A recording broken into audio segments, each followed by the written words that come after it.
सवाल यहाँ पर खत्म नहीं होता है, बल्कि सवाल उस मंसूबे पर भी उठा है जो मंसूबा जम्मू कश्मीर इंतजामिया ने अपने हाथ में लिया था और यह फैसला किया था कि अब पुरखू मुबारक मंडी वर्टिकल लिफ्ट चलाया जाएगा। यानी बाज़ाब्ता तौर पर गंडोला की तर्ज पर एक सर्किट बनाया गया था जो टूरिस्ट सर्किट के नाम से मशहूर था।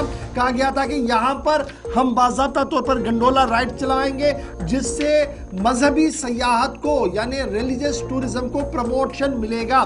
लेकिन अफसोस इस बात का है कि लगातार टेंडर डॉक्यूमेंट्स फ्लोट करने के बावजूद भी किसी ने भी टेंडर नहीं भरा है, कोई भी बिडर सामने नहीं आया जो इस बात की हामी भरता कि वो जम्मू कश्मीर में आकर काम करेगा और जम्मू के अंदर इस रोपवे प्रोजेक्ट को मंतकी अंजाम तक पहुंचाया जाएगा।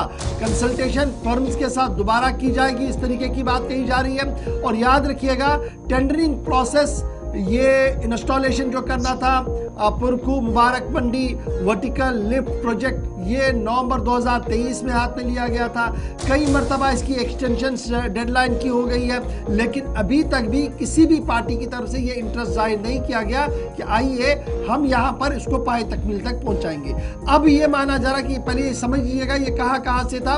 ये पुरखू मंदिर, महामाया टेम्पल, फिर बाहू फोर्ट, बागे बहू, बाबे वाली माता, वहां से होते हुए इस पूरे इस एरिया को कवर करना था। और एडमिनिस्ट्रेटिव काउंसिल जिसकी सरबराही लेफ्टिनेंट गवर्नर साहब कर रहे थे, उन्होंने बाज़ाब्ता तौर पर इस स्पॉट को आइडेंटिफाई किया, इसको एज अ टूरिस्ट स्पॉट के तौर पर उभारने की कोशिश की। और यही वजह है कि 2023 में ही जब एडमिनिस्ट्रेटिव काउंसिल ने मंजूरी दी तो नवंबर 2023 का महीना था जब टेंडर फ्लोट किए गए जम्मू कश्मीर केबल कार की तरफ से, लेकिन कोई भी बिडर सामने नहीं आया।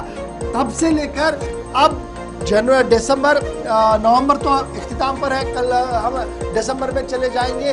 तो ये एक साल पूरा चला गया है जी, जब हम देख रहे थे कि बिडिंग हो रही है कोई नहीं आ रहा है, बिडिंग हो रही है कोई नहीं आ रहा है। अब आगे होगा क्या? शिल्पा दोबारा हमारे साथ है। शिल्पा, लास्ट टाइम भी हम कह रहे थे बिड कोई नहीं भर रहा है जी, कोई सामने नहीं आ रहा।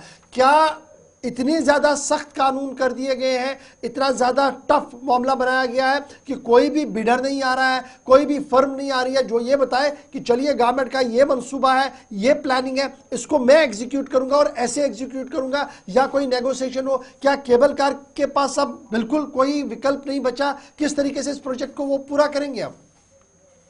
देखिए 2023 में इस प्रोजेक्ट की अनाउंसमेंट की गई थी, उसके बाद लगातार आप देखेंगे कि नवंबर 2023 में जो है वो इसका टेंडर भी निकाला गया बिड के लिए। लेकिन रिपीटली जिस प्रकार से आपने कहा कि बार बार टेंडर निकालने पर भी जो कंपनी है वो कहीं ना कहीं इंटरेस्ट शो नहीं कर रही है, और जिसको लेकर यहाँ पर जो है काफी ज्यादा चिंता भी बन चुकी है कि आखिरकार कंपनियां जो है वो अपना रिस्पॉन्स क्यों नहीं दे रही, क्योंकि डेडलाइन होने से पहले कोई भी कंपनी रिस्पॉन्स नहीं दे रही है। दोबारा से टेंडर निकाला जा रहा है। हाल ही में आप देखेंगे अक्टूबर 2024 में फिर से जो है वो टेंडर को निकाला गया, लेकिन डेडलाइन होने से पहले किसी ने भी रिस्पांस नहीं दिया। तो इसको लेकर जब हम राकेश भट्ट की बात करें जो इंचार्ज हैं जम्मू रोपवे प्रोजेक्ट की, उनसे जब बातचीत की तो उन्होंने कहा कि एक अनूठा प्रोजेक्ट है जिसको लेकर आप देखिए जो रिस्पांस नहीं आ रहा है, कहने की एक्सपर्टीज से जो है वो बातचीत करनी होगी कि आखिरकार क्या कारण है कि क्यों नहीं रिस्पॉन्स आ रहा है, क्योंकि ये बेहद ही देखिए जम्मू में ये पहला प्रोजेक्ट है रोपवे प्रोजेक्ट। जम्मू की बात कर रही हूँ, जम्मू में पहला रोपवे प्रोजेक्ट है और इससे पहले जम्मू में इस प्रकार का प्रोजेक्ट नहीं देखने को मिला। अगर प्रोजेक्ट जो है वो सक्सेसफुल होता है तो कहीं ना कहीं पर्यटकों की काफी ज्यादा भीड़ यहाँ पर देखने को मिलेगी, क्योंकि ये एक स्थल को नहीं जोड़ता है बल्कि ये अलग अलग, यानी कि बावे वाली माता है, साथ ही साथ महामाया मंदिर है, बहु फोर्ट है, इन स्थलों को जो है प्रमुख स्थलों को ये जोड़ता है। तो वहां पर पर्यटकों की काफी ज्यादा भीड़ देखने को मिलेगी। लेकिन अब सवाल ये है कि जो रिस्पॉन्स यहाँ पर नहीं आ रही है, हालांकि आप देखिए जब टेंडर्स निकाला गया बिड के लिए तो जो नेशन वाइड बिडर्स हैं उनके मन में क्यूरीज जरूर जागी, लेकिन जो रिस्पॉन्स आना चाहिए था डेडलाइन से पहले उनके द्वारा भी यहाँ पर जो है वो कोई भी रिस्पॉन्स नहीं देखने को मिला। माने जिस तरीके का टेंडर डॉक्यूमेंट बनाया गया है वो अट्रैक्टिव नहीं है, जिसकी वजह से नेशनल बिडर नहीं आ पा रहा है और ना ही स्टेट में कोई इंटरेस्ट दिखा पा रहा है, क्या हम ये माने? या कुछ और भी तकनीकी वजूहत है जो केबल कार के लोग बता रहे हैं, केबल कार के सोर्सेज आपको बता पा रहे हैं? देखिए इस प्रोजेक्ट को स्ट्रीमलाइन करने के लिए जहां पर कंसल्टेंट फिर्म के साथ बातचीत की, अल्मोंस इंफ्रास्ट्रक्चर कंसल्टेंट लिमिटेड के साथ जो है वो उन्हें हायर किया गया Jammu Kashmir cable car corporation के द्वारा, ताकि इस प्रोजेक्ट को स्ट्रीमलाइन किया जा सके।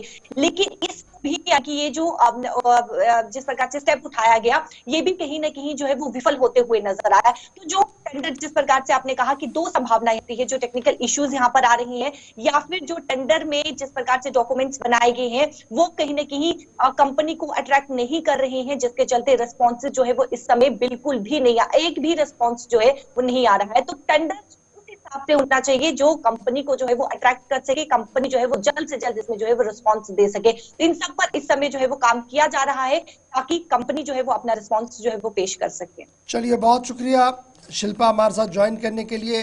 फिलहाल वो ड्रीम प्रोजेक्ट जो जम्मू शहर के अंदर था, जिस पर यह माना जा रहा था कि अगर ये बनता है तो एक लाइफलाइन नई टूरिज्म की यहाँ पर खुल सकती है, उसमें कोई भी दिलचस्पी नहीं। देखने वाली बात होगी कि आखिर क्या टेंडर डॉक्यूमेंट्स में प्रॉब्लम है, या सरकार ने इतने ज़्यादा सख्त शराइत रखे हैं कि कोई उस पर नेगोशिएट करने के लिए तैयार, या कुछ और है जिसकी पर्देदारी हो रही है। फिलहाल